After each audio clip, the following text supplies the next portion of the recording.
Hi all, welcome to my cooking video. ഇന്നത്തെ വീഡിയോയിൽ നമുക്ക് വളരെ ഈസി ആയിട്ട്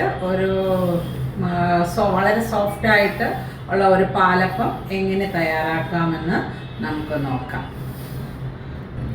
ഞാൻ ഇവിടെ ഒരു 6 മണിക്കൂർ കുതിർത്ത പച്ചരി അതായത് റോ റൈസ് 2 കപ്സ് ആണ് എടുത്തിട്ടുള്ളത്.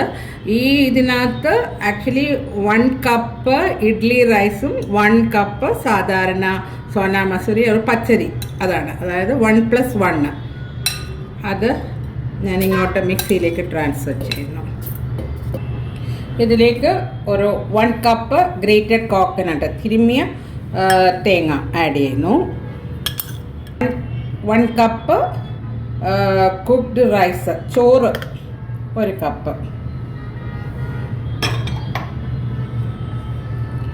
ഒരു 3 ടേബിൾ സ്പൂൺ ഷുഗർ,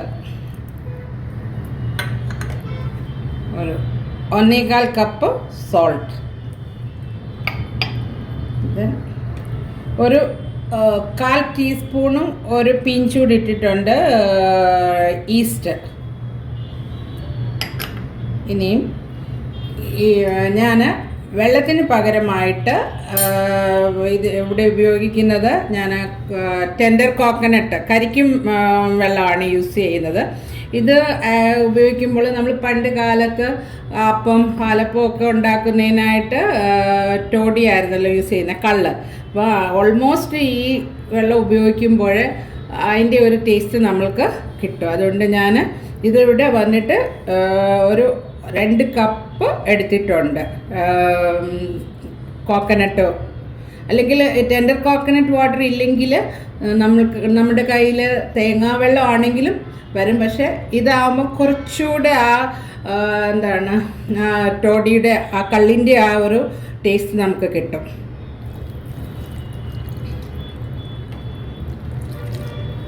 ഞാനിത് നന്നായിട്ട് ഗ്രൈൻഡ് ചെയ്തിട്ട് വരാം. നല്ലതായിട്ട് അരച്ചിട്ടുണ്ട്. ഞാൻ പാത്രത്തിലേക്ക് മാറ്റുന്നു.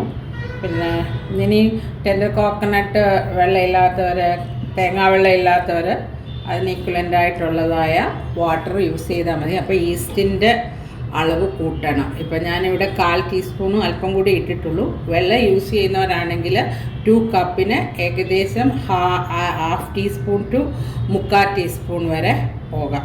ഒത്തിരി ഇട്ടാലും ചിലപ്പോൾ പുളിക്കാനുള്ള സാധ്യതയുണ്ട്. അതുകൊണ്ടാണ് ഞാനിവിടെ കുറച്ച് ഈസ്റ്റ് ചേർത്തത്. ഇനി നമുക്ക് ഇത് ഒരു മിനിമം ഒരു 6 hours or 5 to 6 hours rest ചെയ്യാനായിട്ട് വെക്കാം. അപ്പോൾ ഫെർമെൻറ്റേഷൻ നടക്കും.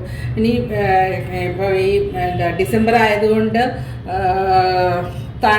ക്ലൈമറ്റ് തണുപ്പായതുകൊണ്ട് ഫെർമെൻറ്റേഷൻ ചെയ്യാനായിട്ട് കുറച്ച് സമയം ചിലപ്പോൾ എക്സ്ട്രാ വേണ്ടി വരും.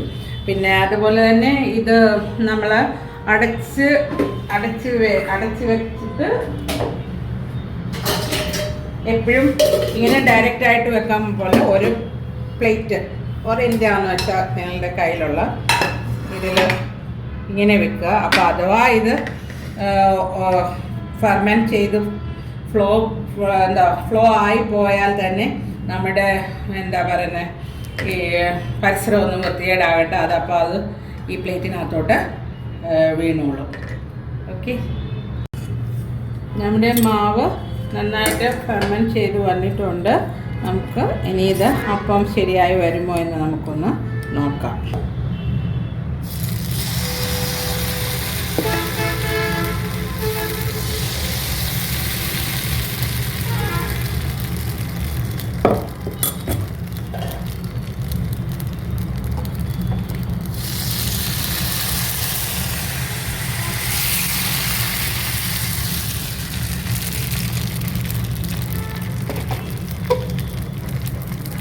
ഇത് ഉടനെ ക്ലോസ് ചെയ്യരുത്. ഇതിനകത്ത് ഹോൾസ് എല്ലാം വരുന്നിടം വരെ ഒന്ന് വെയിറ്റ് ചെയ്ത ശേഷം മൂടി വെച്ച് കുക്ക് ചെയ്തെടുക്കുക. ഇനി മൂടി വെച്ച് കുക്ക് ചെയ്യാം.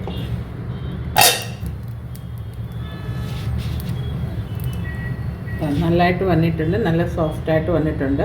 ഇനി ബാക്കിയുടെ ഇതുപോലെ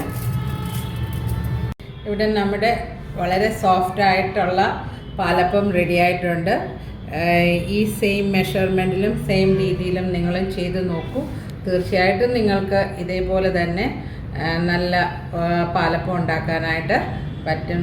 ഇതിൻ്റെ സൈഡിലെല്ലാം നല്ല ലേസ് പോലത്തെ ഹോൾസ് എല്ലാം വന്നിട്ടുണ്ട്. അപ്പോൾ തീർച്ചയായിട്ടും നിങ്ങൾ ട്രൈ ഔട്ട് ചെയ്യുമെന്ന് ഞാൻ വിശ്വസിക്കുന്നു. എൻ്റെ ഫീഡ്ബാക്ക് തരിക. ഈ വീഡിയോ കണ്ടതിന് എല്ലാവർക്കും പ്രത്യേകം നന്ദി. എൻ്റെ കൂടെ സെർവ് ചെയ്യാമെന്ന് ചോദിച്ചാൽ chicken stew, mutton stew, egg stew, അല്ലെങ്കിൽ ഫിഷ് വെച്ചാണെങ്കിൽ ഫിഷ് മസാല ചെയ്ത് കഴിക്കാം, അല്ലെങ്കിൽ ഫിഷ് മോളി, ഫിഷ് മപ്പാസ്, അല്ലെങ്കിൽ കോക്കനട്ട് ഫിഷ് മസാല ഗ്രേവി, ഇതിൻ്റെ കൂടെ എല്ലാം നമുക്കിത് കഴിക്കാവുന്നതാണ്. എനിക്ക് നോൺ വെജിറ്റേറിയൻ അല്ലാത്തവർക്കാണെങ്കിൽ കടലക്കറി നല്ലൊരു കോമ്പിനേഷനാണ്. Potato stew. Okay, thank you.